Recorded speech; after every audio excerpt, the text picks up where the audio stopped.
Hi everyone, Frank DiTommaso here. Every week my intention is to give you current information on what's going on with real estate, both locally and nationally. With the pandemic looming, the real estate industry has been seeing a lot of changes day by day. For this week's update, I'm going to talk about the confusion that seems to be playing into everyone's mind about the economic recovery.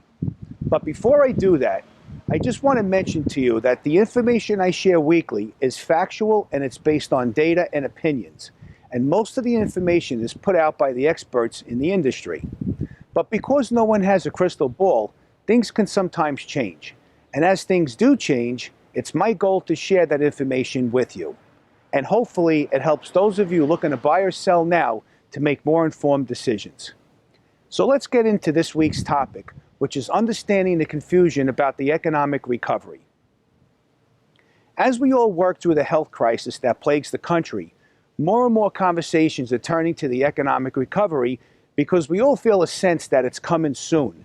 And as we look for signs that the virus is beginning to diminish, the concern out there of what will happen as businesses open up again is on everyone's mind. This is what's causing confusion about what the economic recovery will look like. With this in mind, I want to show you how economists are using three types of sciences to formulate their forecasts and to help give us a better understanding. Number one, business science. How has the economy rebounded from similar slowdowns in the past? Number two, health science. When will COVID-19 be under control? Will there be another flare-up of the virus this fall? And number three, people science. After businesses are fully operational, how long will it take American consumers to return to normal consumption patterns? Example, going to the movies, attending sporting events, restaurants, etc. Sam Cater, chief economist at Freddie Mac, says this: although the uncertainty of the crisis means forecasts of economic activity are more unclear than usual, we expect that most of the economic damage from the virus will be contained to the first half of the year. Going forward, we should see a recovery starting in the second half of 2020. And if you look at this graph, it shows how major financial institutions are calling for a recovery in the second half of this year.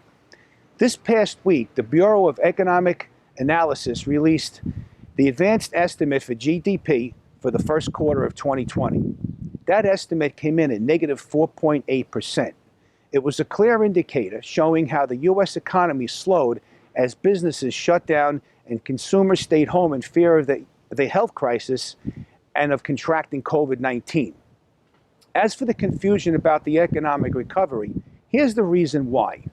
Many of the experts agree that the second quarter of 2020 will be an even greater slowdown, as also illustrated in the graph. However, the same experts project businesses will rebound and a recovery will start to happen in the second half of this year. So here's the bottom line. As time goes on, we'll have more clarity about what the true economic recovery will look like, and we'll have more information on the sciences that will affect it. As the country's economy comes back to life and businesses embrace new waves of innovation to serve their customers, the American spirit of grit, growth, and prosperity will be alive and well. Thanks for watching this week's update, and I'll see you soon.